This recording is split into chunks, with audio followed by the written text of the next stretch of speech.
Blog Talk Radio.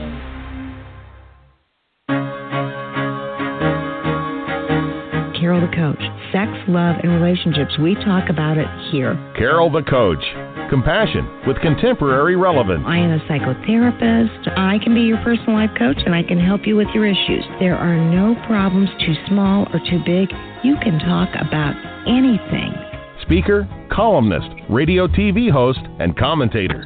Carol the Coach brings messages of wellness and empowerment within reach of everyday people every day. Almost 5 years ago, I lost my soulmate in an accident. He was killed in a plane crash. Life just, for me, has seemed to stop. There are groups all over the city. I teach one. It is a specific way to start thinking so that you shift how you see the world, which then shifts your energy, and then you feel better and you actually see things differently. Carol the Coach. Always available too at carolthecoach.com. Now I've got Russell on the line. I'm 47 years old. I'm a truck driver. I'm married. I have a wife in San Francisco. Okay. I haven't been home in 6 months. My thing is, I don't know if I have a sex addiction or what the problem is. Why do I want what I can't have? And as soon as I can have it, I don't want it anymore. You're right on target when you say, I don't know if I have a sexual addiction. Well, guess what? Yes, you do. And you know what? That's my specialty, Russell. So you're at the right place. Continue. I meet women online, and I'm in a different part of the country. I travel all 48 states, so I love sex. I hear self-esteem issues. You never felt good enough, and you didn't feel like you were getting what you should have then, and you're reenacting that now. Do you want to change that about yourself? You get what you need. I got an interesting email. And it came from a woman who said, what do I do if he's not getting better? I don't know if I should go or if I should stay. Well, the truth of the matter, Mary, is that the bottom line is whatever you want to do is what you should do. If he is not in recovery and he's been exposed to what he is supposed to do, then at least for the moment, prognosis is poor. And what we tell the partners of sex addicts is that you get to decide based on what you need, what you're going to do. Now, if you don't want to change what you're doing, if you want to stay in the marriage, or you want to live in the house, or you don't want to disrupt the family, then it's time for you to figure out what is in your best interest. Now, here's the dilemma. The dilemma is that so often there is a settling. And by settling, I mean that it is unfortunate that you may have to decide what is in your best interest, even though you could play it out and really go any different direction. So my point is that you decide what you need today and don't feel guilty about staying or leaving. It's whatever you need to do for your psyche. And if keeping everything the same is what you really need to do right now, especially if your brain is offline, if you can't think, if you are so devastated that it doesn't feel like you can make a decision, then don't. You can always change what you're doing today, tomorrow. Now, what I know about sex addiction is that when a sex addict finds out what he needs to do to get healthier, he will do that. And the plight of this condition is that oftentimes,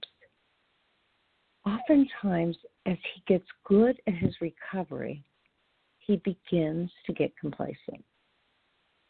And when he begins to get complacent, he begins to go back to old behaviors.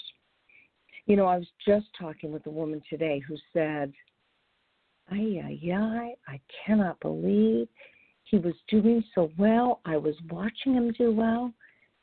And then I found out he wasn't. Yeah, maybe she discovered some more information. Or maybe he took a polygraph test and he failed it. Or maybe somebody contacted her. Those are all indicators that he has slipped out of the program and he needs to get back on track, leaving you to decide, do you follow his lead? In other words, do you create some boundaries that unfortunately require that you set some consequences and then stick to them? You know, I've had many a sex addict have good intentions and then fall off the wagon. They're not bad people. They really didn't want to fall short. They didn't want to slip or relapse back into addiction. But that's what this addiction can do. It can hijack the brain. And when it hijacks the brain, the largest sex organ, it can take, let's say, steal the sobriety right out of them. Okay, so if you're listening to this, you may go, oh my gosh, he'll never be safe. But the truth of the matter is, if he doesn't get complacent, if he does everything he's supposed to, the chances of you being duped are very unlikely. Oh, yes, it's been known to happen, but the truth of the matter is, if he's working a strong program and he hasn't fallen short and you haven't noticed complacency, he's doing well. And if you have structure in place that helps him to be accountable, covenant eyes, a GPS, polygraph tests, he will more than likely do better. Now, I have had some addicts and partners who have gone through those accountability tools, and he has managed to shortchange the recovery process. His addiction has become stronger than his recovery.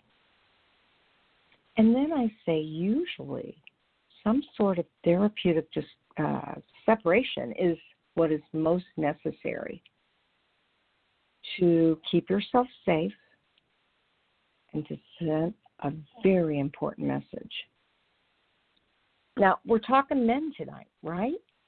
Well, in actuality, we're going to be talking about women. You know, there aren't enough recovery programs for women. And we're seeing more and more and more female sex addicts. Now, maybe they're straight and true sex addicts, or maybe they vacillate and they actually meet the requirements of sex and love addicts. Regardless, more oftentimes than not, whatever their propensity for sexual acting out is, pornography is included in their acting out. So tonight, I'm going to be interviewing expert Jonathan Daughtery. You know, he is part of the Be Broken Ministries.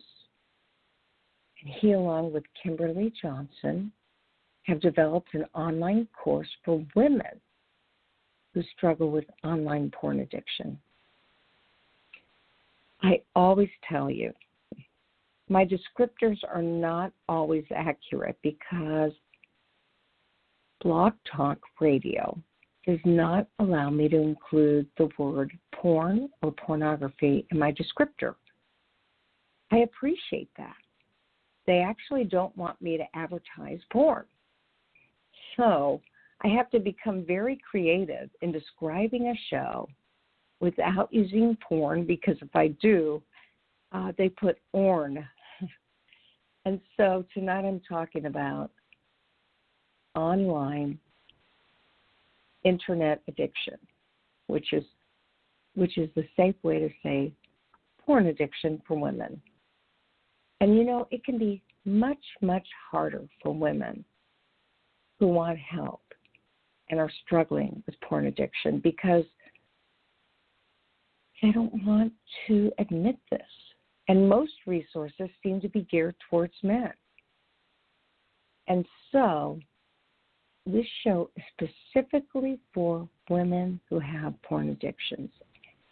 And if you're listening to the show and you have somebody in your recovery group who is suffering from porn addiction and she's a woman, refer her back to tonight's show because we're going to be talking about the online course that actually helps her to heal. Now, it can be daunting because much of our society is porn neutral. And much of our society believes that pornography can be a sexual aid, if you will. And that's why many couples are encouraged to look at porn to enhance their sexual life. And you're talking to somebody who's trained like that and worked in the field for maybe 2 years. And then I decided that I knew what I knew. And that was that porn objectifies people. And I am not a proponent of any activity, any visual image that objectifies a man, a woman, children. I just won't do it. So I'm no longer porn neutral. I never actually was, but I certainly thought that was the way I was to be a good clinician. And when you know better, you do better. And now I do better by saying, I just don't believe that pornography is right for anybody, even if they don't have a propensity towards addiction. It's not a healthy thing to do. And certainly for addicts, both men and women, pornography is the gateway to other forms of acting out. But in and of itself, it can be devastating. Even if it doesn't lead to acting out, what we know to be true is that pornography really desensitizes people to true connection, to human connection that is the essence of what life is about, the sacredness of if you will, of life. And so I'm excited to talk with Jonathan about this online course and find out what kind of research has occurred to substantiate the online course that they have called, and this is really special, 40 Days of Purity for Women. And I was actually on Jonathan's show talking about Help Her Heal.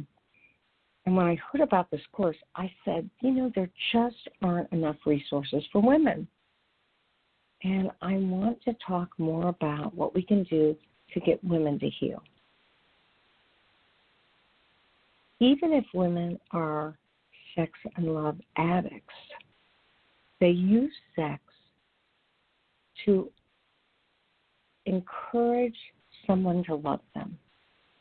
And that's not the right order. You don't use sex to find love. You find love and you commit, and then you find true sexual harmony. And so I am a big believer in developing a relationship where you can really trust somebody and develop an intimacy.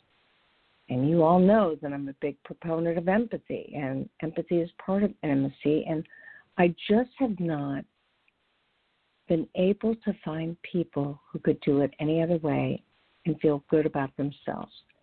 And so Jonathan is going to be talking about Be Broken Ministries and this course for women.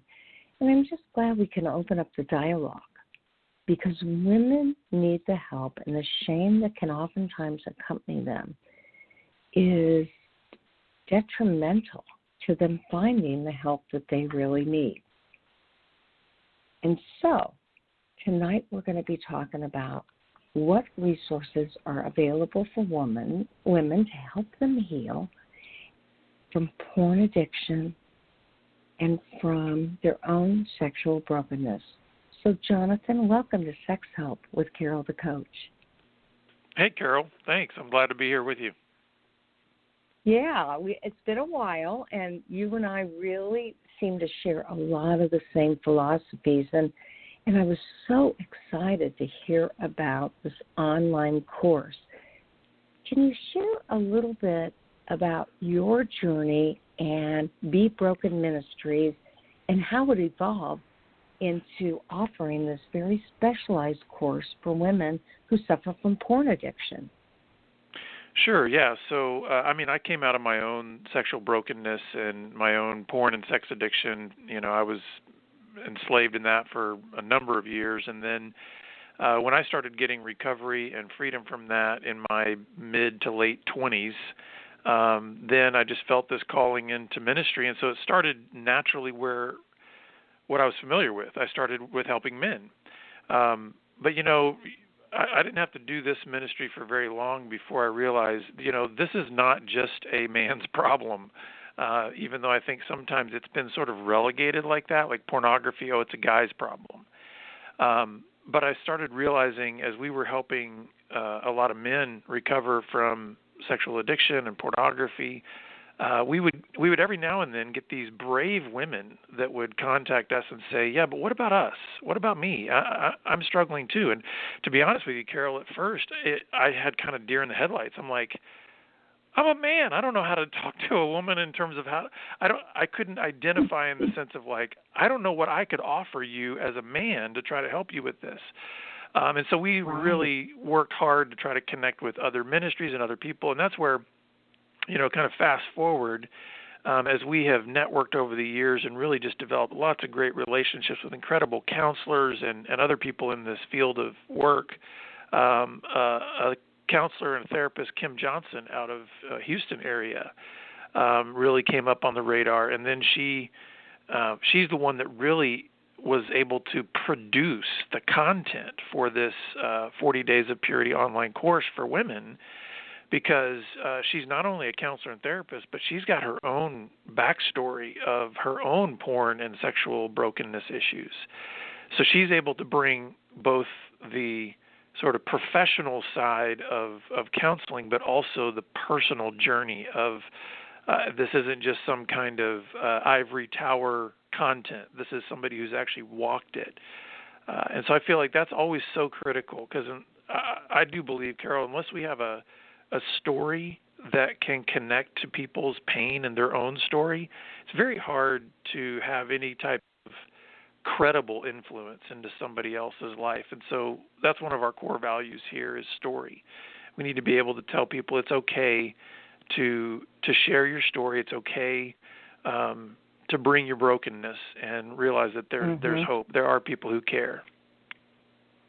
Well, you're exactly right. And so I'm going to ask you the million-dollar question, because there are people out there, just in the general public, I'm sure, that would feel like porn is a male thing and not a female thing. And yet I want to ask you, do you and Kimberly believe that porn is a big problem for women?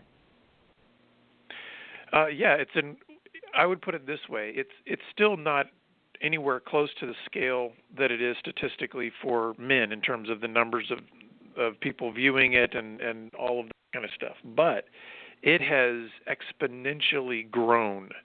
Roughly 2003, 2005, somewhere in there, it was estimated. And keep in mind, the internet was still pretty young then. We didn't have, smartphones or anything like that yet.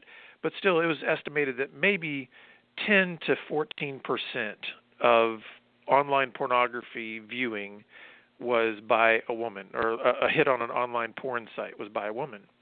Well, in less than 10 years, like by 2013, that number had grown to roughly 1/3 of all hits on websites were by women. And so some of the researchers are really trying to, I mean, as I've done research in this area, and I'm by no means a researcher. My main, what I bring to this is my own personal story and just trying to help other people get into the help that they need. But the things that I've read is that was perplexing for a lot of people looking at that, saying, wait a second, you're telling me 1 in 3 hits on a porn website is by a woman, and that increased, threefold in 10 years? And a lot of what I've read about that has to do with we have built such a cultural narrative around sex and sexuality that has made pornography especially normative across gender lines. So in other words, it's not like if I could put it this way, Carol, it's not like sexual brokenness is just a guy's problem. It's not like porn is just a guy's problem. We're sort of creating this cultural narrative that is saying, hey, everybody should be able to just do whatever they want and pursue whatever they want. And so in some ways, by continuing to make it more normal in the culture, it feels less threatening and quote-unquote shameful maybe for a woman to pursue pornography. Now, keep in mind, a lot of the research is showing that the motivations for maybe why a female goes to viewing pornography is not exactly the same as why a male goes to pursue pornography. And pornographers know this because one of the biggest things that they said that was a factor in creating that increase of viewing by women was that pornographers realized that men go to look at porn purely for like a sexual release. They're looking for bodies. They're looking for images. That's basically it. Whereas women were wanting a story. And so even pornographers began to incorporate more story elements into their porn so that it felt more like the women are coming to sort of quote-unquote participate in a relational aspect. So that's some of the things that are going on there. But definitely it's a real deal problem with women.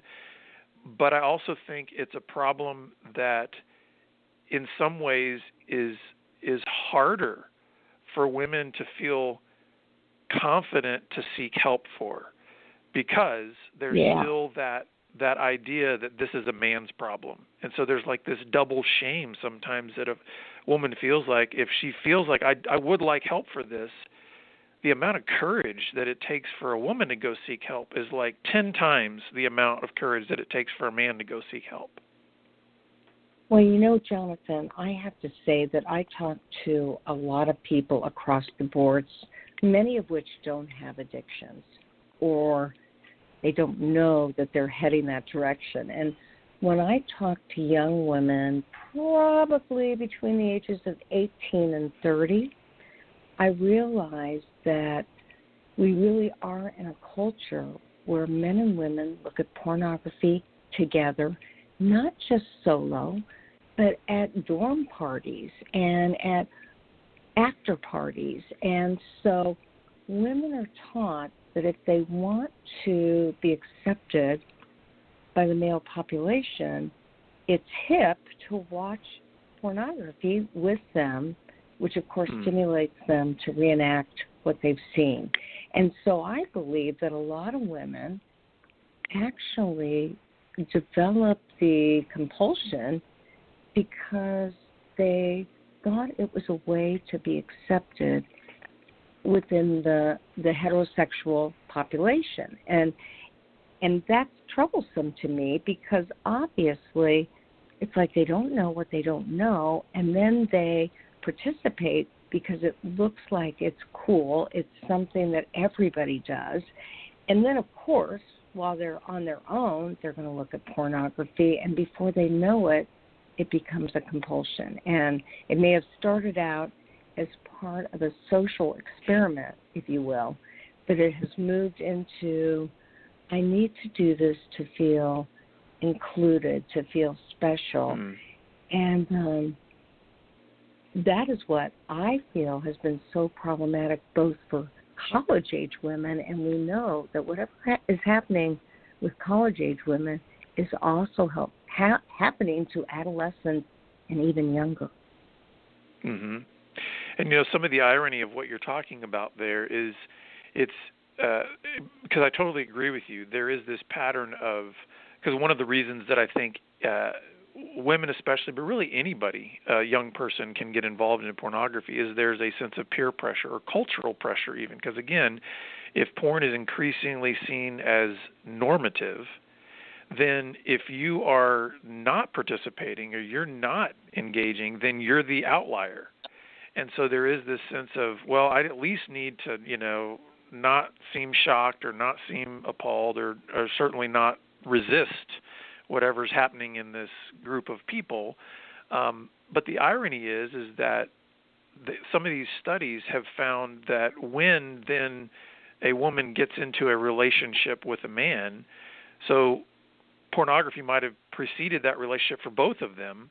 But what's interesting is when that woman gets in a relationship with a man, the vast majority of women that were polled in terms of what does porn use by either one of them mean to the relationship, it was all negative.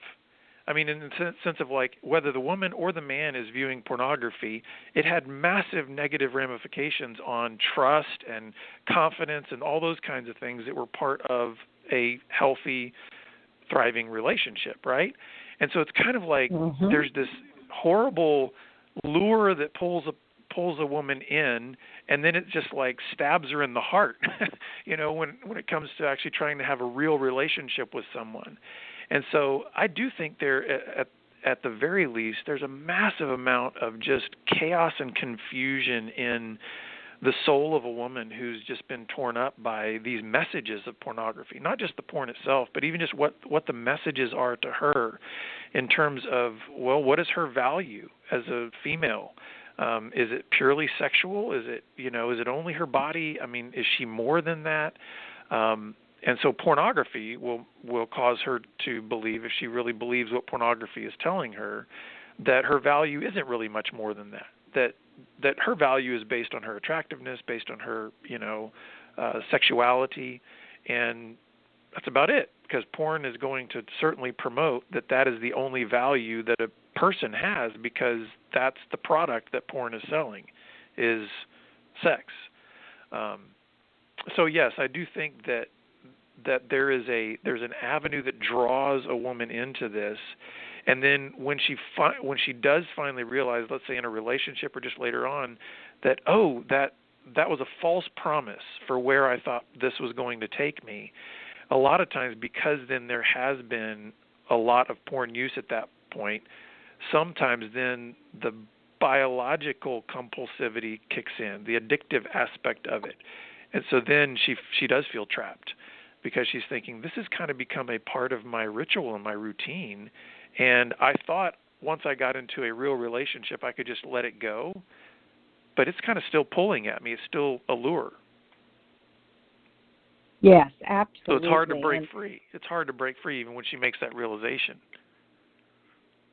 Well, and I think that adds to the shame that a woman may feel that's separate from a man's. I mean, they both have their own shame. But I know that you realize, because you referenced it earlier, that there is an added shame for women who struggle with online porn. And part of it is they end up objectifying themselves because they're confused and they wonder who they are and where they stand. And as you indicated, are they just appreciated for their body, for their physical beauty, for their ability to perform, whatever? Do you think there's other added shame for women who struggle with online porn? Yeah, because in fact, as you were saying that, the first thing that popped into my head is, so I've personally had tons of experience in helping men through recovering from porn addiction, and there's always a small percentage of guys that, hey, pornography, there was their viewing of pornography, they kind of had a comparison mentality, like, hey, do I measure up to the porn, star or whatever? But that's actually very, very small in the thousands of men that we've helped. And so so men aren't necessarily doing a lot of body image comparisons when it comes to pornography. I think it's totally different for women. because again, porn in general is training an entire culture to think especially of females as only having as much value as their attractiveness as it relates to sexuality. So that's so much of the added pressure that I think is on a woman just from a very young age. The idea of, am I attractive enough? Do I measure up, kind of a thing? And then the standard for measuring up is like a porn actress. And so I think there's a lot more comparison in terms of body image going on with a lot of women. And, even in the best of circumstances, even in the healthiest of family dynamics growing up, that's a part of, I think, the female experience of just going from childhood to adulthood is just that idea of comparison. But it seems like it's then put on steroids when you add this cultural pornographic narrative that comes into it. And so I think that then when a woman gets involved in pornography to the point where she feels trapped, or it's just become part of her normal routine, that's then I think some of that added shame is now she's been comparing herself to something that in her own mind she begins to believe, I could never measure up. And then once she feels stuck, where's she going to turn for help? Like, she doesn't feel like, the shame is just so heavy to a point where that's why I think there, at least anecdotally in my experience, it seems to me like there's a higher degree of depression and anxiety in women who develop a full-blown porn addiction than men. It exists for men, don't get me wrong. But I feel like, again, some of what we're talking about here with that shame and body image issues, there seems to be a higher degree of that outcome of depression and anxiety around kind of their own worth as a human being. Well, and I remember back in February when I had a men's group, and it was Monday. It was the Monday after Super Bowl. And I said, okay, who wants to check in? And the first guy said, you know what?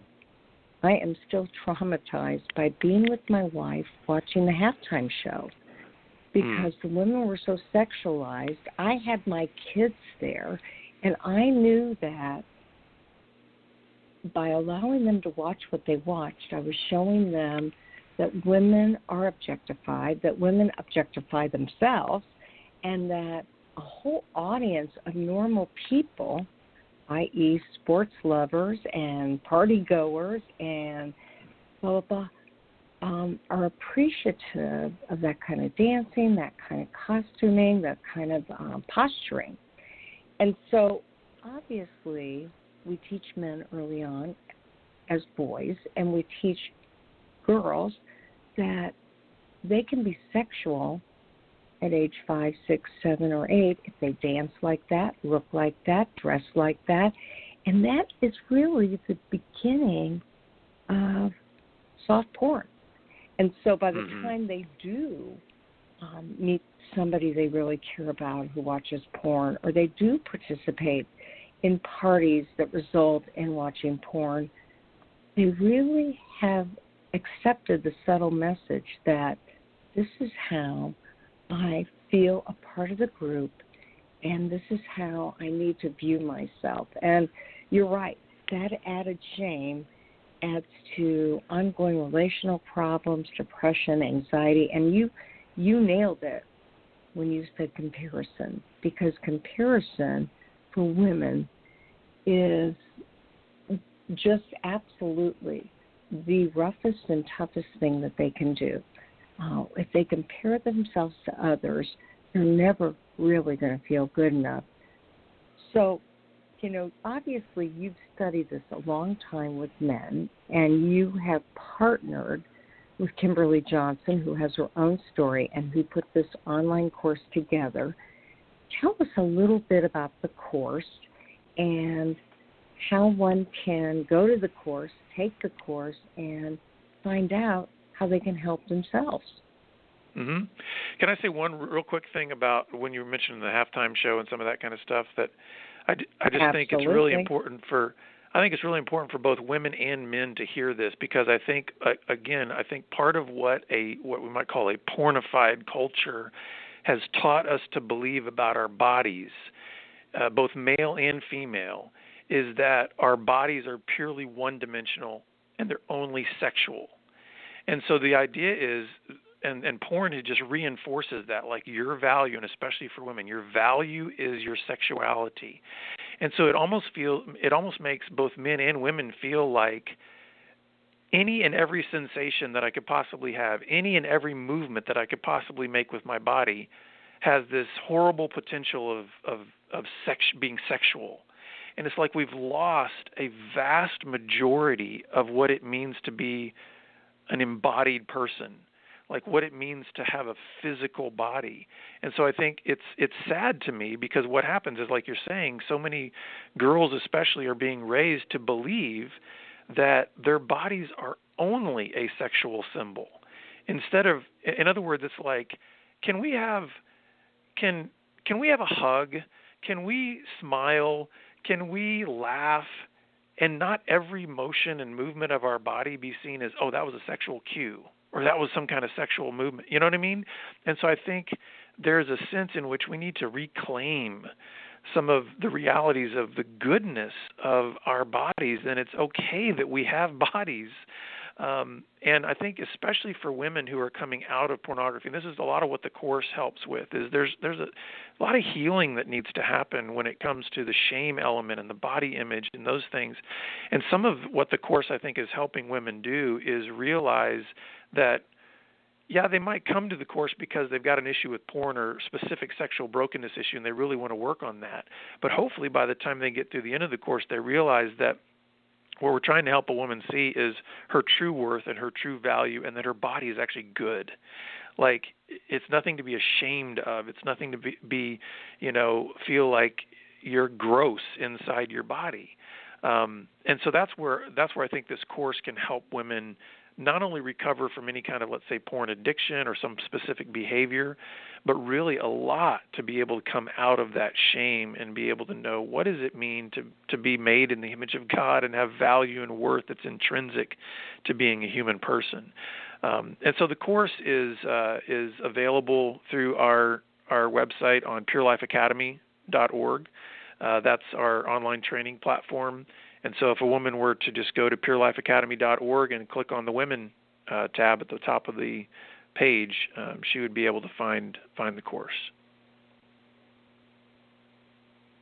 Yes, and so I want to reiterate that obviously your work started with Be Broken Ministries, and you have helped thousands of men, your organization has, to look at their own sexual behaviors and find sexual integrity. And it is a ministry, and you really believe that it's important for people to understand that, the way out is finding God, finding community, and finding their own resiliency and endurance. And so just tell us a little bit about Be Broken Ministries and that platform and what that does for men. Yeah, so like I said, we started out with really helping men. We've been around since 2003, so we've got a lot of history in terms of doing this. And so we really started out primarily as kind of an addiction recovery ministry for men, and now it's morphed to where we help men, women, and families to be able to, as we say on our mission statement, move from sexual brokenness to wholeness in Christ.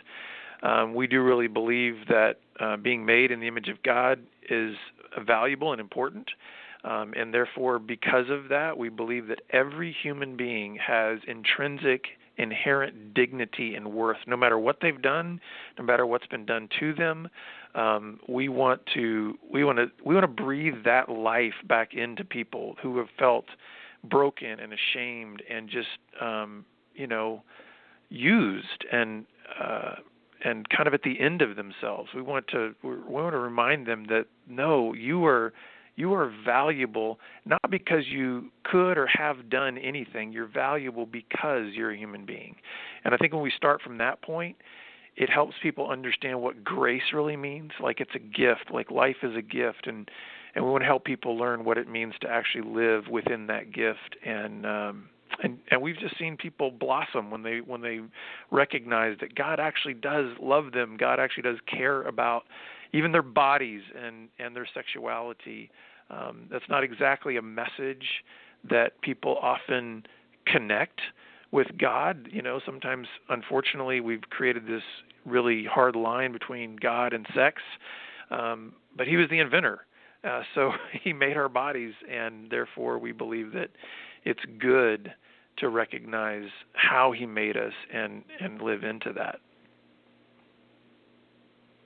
Well, absolutely. And what I have really appreciated about the Broken Ministries is that, you come from a foundation of believing that it is God that can help to heal. And certainly any 12-step program says if you can't surrender to your higher power,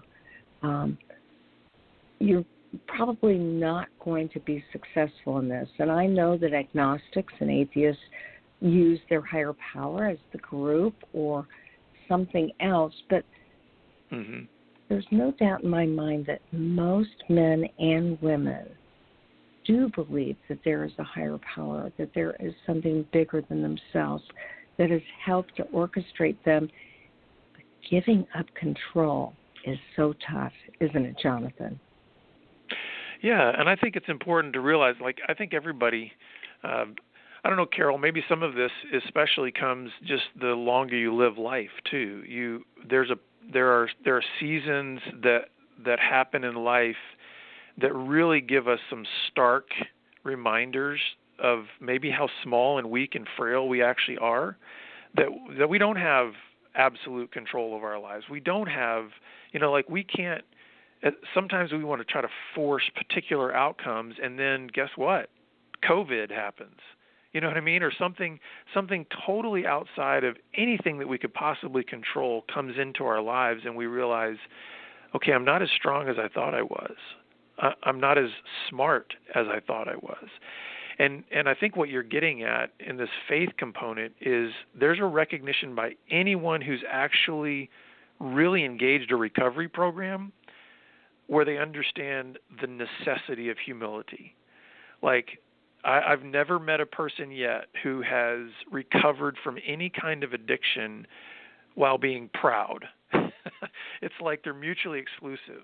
In other words, I can't stay in a mindset where, no, I'm in total control and I'm going to make this happen and I'm going to make it work. I've never seen anybody successfully recover. There's a point at which you have to say, actually, I can't do this on my own. I need the help of others. I need help. And it takes a humility to admit help. And that's one of the things I want the women especially out there to hear the strength that there comes through humility, because I think sometimes the shame can cause her to make her feel like, no, it wouldn't be good for me to open my mouth and tell my story to anybody or reach out for help because I'm just too full of shame. And if they heard that, they would, they'd reject me. And I think when we recognize that it's through humility and getting into a safe environment where I can tell my story, that's the avenue through which incredible power and strength comes into our lives. Not by me saying, okay, I'm going to stay quiet, I'm going to do it all on my own, and I'm going to fix this. That is almost always going to lead to a negative outcome. It's almost going to compound your problem rather than actually help it. So we are definitely advocates of creating safe environments, grace-based environments where people can share their stories so that they can begin to kind of taste and see that, yeah, you know what, when I actually admit I don't have it all together and I'm around people who understand that, oh my goodness, what a breath of fresh air that is. It's like it breathes new life into your soul when you recognize I don't have to have it all together and there's a way out. Absolutely. And, we're talking about that resource, that not having to do it all by yourself. But the truth of the matter is, and I so appreciate you having talked about this before with me, there are people that believe that the church has sometimes hindered men and women, but especially women, from getting help for unwanted sexual behaviors. There can be so much shame in that. Can you speak a little bit about that and what you tell people and what Kimberly Johnson would say to combat that shame? Yeah, well, I do think there's been a long history, sadly, where the predominant vibe or message that's been given to a lot of women in the church is, again, number one, hey, it's a man's problem. So if you even came forward with it, you'd sort of be looked at sideways like, what are you talking about? You couldn't possibly have that problem because only men struggle with lust and pornography, you know. So it would almost be like, yeah, I don't necessarily consider that a safe environment because I'd probably be shamed even more because or just dismissed. I think that's one of the things I've heard from a lot of women. They feel like their porn problem is invalidated because it's just seen as no, a woman could not struggle with that because it's only a man's problem. The other thing, too, is I think because there's a massive amount of ignorance among a lot of church leaders about just sexuality, you know, just all of the struggles that people have. And so, therefore, I would actually say one of the things that people in the church, especially in leadership, need to do is they need to take the intention of getting educated in this area. That's one of the things that our ministry seeks to do is come alongside church leaders and help them understand, do you really understand how sexuality works and the problems that are out there and how they can be addressed? And so sometimes this may sound weird, but sometimes the church is not the first safe place to go for a woman who's dealing with this. This is one of the reasons why I think it's so good that there's been a lot of what we call parachurch ministries, like these come along, you know, these independent ministries that, yes, they're Christian ministries, but they're not necessarily tied into a specific denomination or church, like Be Broken Ministries. That's what we are. Because it creates sort of a softer entry point because now you're able to deal with people who do get it, who understand the issues, and can create those safe environments while we at the same time are trying to help church leaders kind of get over their ignorance and actually be helpful. The other thing, too, is I always steal a line from Jessica Harris, who she's formed a ministry called Beggar's Daughter, and it's another great ministry for women who are struggling with porn and other problems. But one of the things she says to pastors and church leaders is she says, whenever you're talking about pornography or any sexual struggle in the church, she said, just add these two words to everything you're saying, and women. You know, and I thought that's a great way to think about it. It's like, because again, there's just this idea that, you know, pornography, and you'll even hear some pastors say that. So this morning we're going to be talking about, you know, pornography, and, you know, really we know this is really kind of a message only for the men, but you ladies could probably benefit too. You know, just kind of a condescending, like, okay, well, you just shut down the 1/3 of women in your congregation who are looking at pornography. You know, it's like you just cut them off. They have no access to whatever you're about to say because you've eliminated them, you've dismissed them.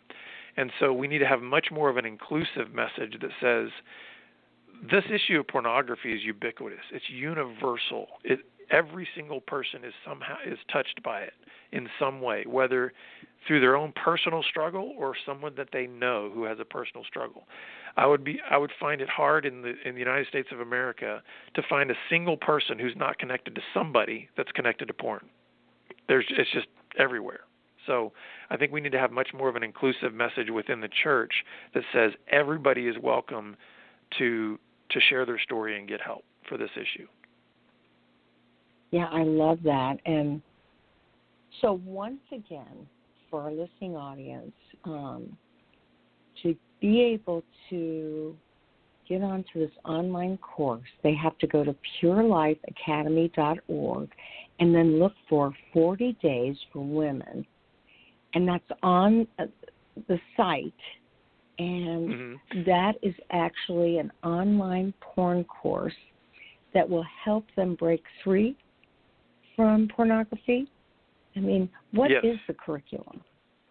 Yeah, so basically, I mean, when we say it's a 40 days course, what happens is when a woman enrolls, she's going to get access daily to the course. In other words, she's not going to get all 40 days at once. It's literally going to be over 40 days that she's going to be getting the course content. And there are interactive videos. There's content on there for her to read, to view, there's questions along the way to make sure that the content is getting into her. So it's much more than just it's not a purely academic exercise. Like, this is more of an interactive kind of course. In fact, part of the course even includes she can schedule live Q&A sessions with Kimberly Johnson, who's the creator of the course, periodically throughout the course. So she can have live interactions with a person who really knows what they're talking about, the one who actually created the course. So there's a lot of value in the course to help a woman really move forward. We're not interested in our ministry with creating just static content or content that doesn't actually help a person move or transition from one point to another point. We want to actually see people's lives change, not just fill their head with more information. So the other thing, too, that I think is important for your listeners to know is that when anybody enrolls in any of our courses on our platform, our Pure Life Academy platform, they have lifetime access to it. So we expect, this has happened many times in the men's course. Some guys get done with the course and then they realize, man, there's so much in there. And I always tell them, you have lifetime access. Go back to any one of the days, anytime you want. I've probably gone through the men's course maybe a dozen times over the last, how many years, just kind of to go back over the principles. So that's another value to the course, is she would have lifetime access to all the content. Yeah, what a value that is. And so does this course in any way talk about or address slips or relapses, which you and I both know are so much a part of sex addiction? Yeah, so, it definitely is going to address that. In fact, over 40 days, there's a lot of content in there. And it's, here's what I would say about the course. It's fairly comprehensive in terms of covering all the aspects of what it takes to, break free from pornography or some other kind of unwanted sexual behavior. But no course is exhaustive. You know what I mean? It's like, because the reason is because every person who engages the course has their own unique history and their own unique story. So nobody out there could ever create something that's exhaustive, like, hey, we're going to touch every single topic that you've ever faced in your entire life. No, but we key in on the major principles of what it takes to break free. And certainly dealing with relapses and things like that is very important to be able to understand, hey, this is a journey of growth, not a journey of perfection. In fact, that's one of the fundamental things we try to help people who are coming into any one of our programs, is we want to help them with a paradigm shift to say, hey, you're probably coming here thinking that, you want the silver bullet, you want, the right pill to take so that, you're done, you're fixed. And we try to help people to say, no, what we're inviting you into is a journey of transformation that is ongoing. And so when it comes to things like relapse, one of the things that we want people to know is slips and stumbles and things like that are part of the journey, but they don't have to look at them through that shame lens that says, hey, if I fall on the journey, it's fatal. Like, I'm over, it's done. We want them to look at it and to say, well, if you have a growth paradigm, meaning you're trying to learn, then how does that reframe failure? Oh, I can learn from it. In fact, I take people outside of the context of pornography or whatever their sexual brokenness is and say, hey, let's talk about anything that you've ever learned in your life, like learning how to drive or learning to ride a bike. Like, did you grow the skill in that area by never failing? And, of course, everybody goes, of course not. Everybody fails. Bingo. So how did you get better in those areas? Well, you looked at the failure not through a lens of shame, but through a lens of, well, what happened there? How did I get off track there? What can I do better next time when that same situation comes up? And we want people to have that same mindset. And it's amazing how that paradigm shift in itself starts to reduce the shame in a person's life, because they realize failure is not what defines me. Failure is just another opportunity to learn how to do something different the next time. And the other thing, too, one of the other areas that we deal with in the course is just the issue of accountability, too. Because like you mentioned earlier, any of these recovery programs and all that, the reality is, man, community is so essential to living a life of integrity. And so we touch on that as well. Like, what are the key principles of building these kinds of relationships that aren't just about, curbing behavior, but really dealing also with the emotional triggers and other things that are part of the struggle. So that's part of what the course entails as well. Okay, well, I know we just have a couple of minutes, but certainly you indicated earlier that somebody who's struggling with this, if they have humility and that openness and brokenness, they are much more likely to realize that they can't do it on their own and they can rely on God to get them where they need to be. Now, you talk about grace and how that's essential for true recovery. So as we wrap up for tonight, can you share a little bit about how grace really is not performance-based? It's really something very special in it. Yes, absolutely. When we talk about grace, especially in kind of the context of recovery or pursuing integrity or getting out from underneath something that's just been, crushing you, grace is related to your worth as a person. It's kind of like what I was talking about before. Because you're made in the image of God, you already have intrinsic worth, and that worth is never based on anything that you could do, good or bad. It's by God's grace that he sees you as valuable because he made you. The difference between grace-based recovery and, let's say, a performance-based recovery is performance-based recovery is always based on how are you doing behaviorally. So if you have a great week, then, okay, great, I'm worth more. But if I have a terrible week, I'm worth less. And it's like the stress and the anxiety and all of that is just too much to handle. So what we want people to do is whenever they come into any kind of environment that we're seeking to help them in is we say, hey, this is a grace-based environment. We like to call them no-shame zones. Because if you come in here and you had a crappy week, guess what? God still loves you the same. The same price that was paid for your life on the cross is the same today as it was when you walked in here. If you come in today and you had a quote-unquote perfect week, guess what? God can't love you anymore. The perfection of his love was displayed for us in Christ. And so therefore, that's a perfect 10 in terms of how much he loves you. So therefore, no matter what the circumstantial sort of roller coaster looks like, your value can't change. And that's critical.